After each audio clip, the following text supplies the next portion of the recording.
Goeiedag. Twyfel sal jou van baie seëninge ontneem.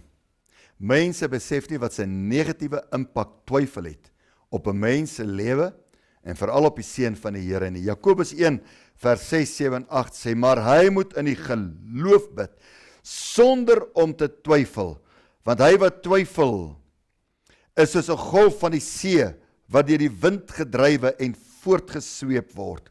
Want die mens moenie dink dat hy iets van die Here sal ontvang nie. Dit is 'n verskriklike woord hierdie. Hierdie mens, die mens wat twyfel, moenie dink dat hy iets van die Here sal ontvang nie. So 'n dubbelhartige man, onbestendig in al sy weë. As jy twyfel, is jy onbestendig. Dan is jy soos 'n golf wat deur die wind vorentoe gedruk word. Heen en weer geruk, gepluk word. Dis wat twyfel in 'n mens doen. Soos 'n wind kom pluk hy jou sake uitmekaar. Dan stuur jy jou die kant toe. As jy wonder, moet jy voortgaan? Moet jy nie voortgaan nie? Dan druk hy jou daai kant toe wat jy dink, nee, ek moet voortgaan. Dan druk hy jou weer agtertoe en dan dink jy, nee, ek moet hierdie saak maar liewers los.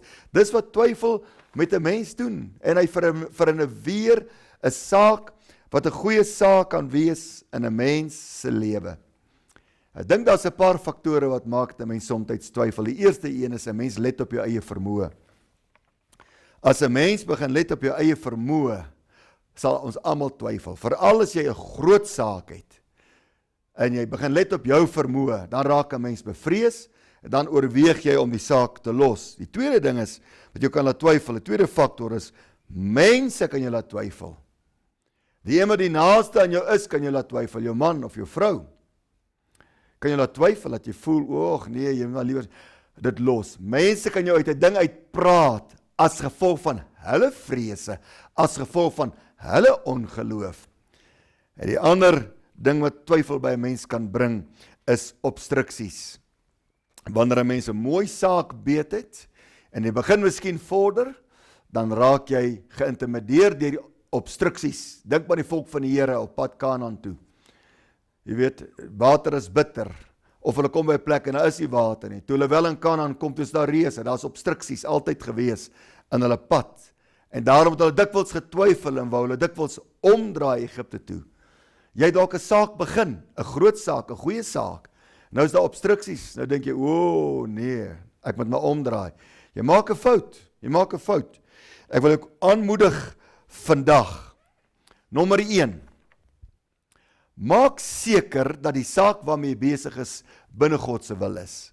As jy kan sê, die Here het jou gelei om hierdie saak aan te neem, dan moet jy vas staan.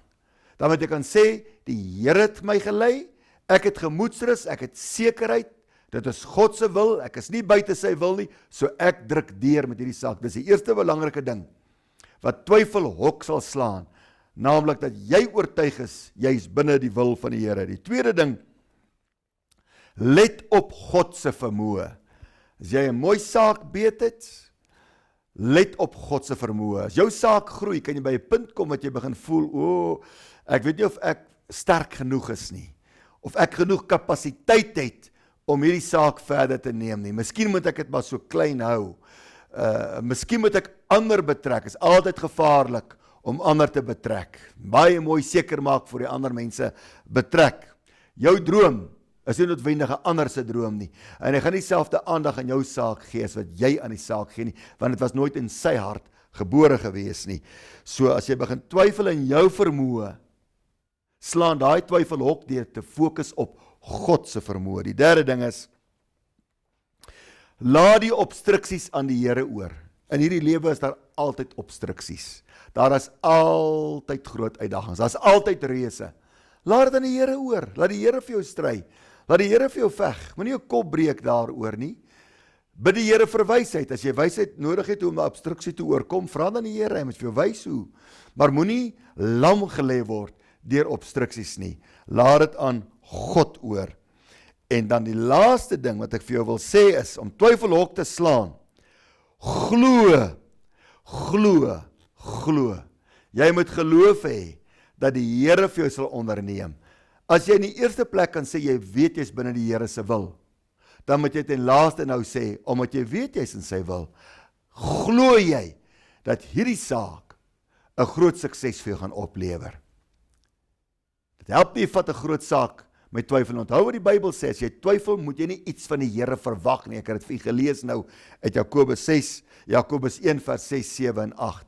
As jy twyfel, moenie iets goeds verwag hê dan van die Here. Dit staan in die Bybel. Ek gee ook vir iets uit die Bybel staan, Hebreërs 11 vers 6. Sonder geloof is dit onmoontlik om God te behaag, want hy wat tot God gaan, moet glo dat hy is, hoor nou hier, en dat hy 'n beloner is van die wat hom soek.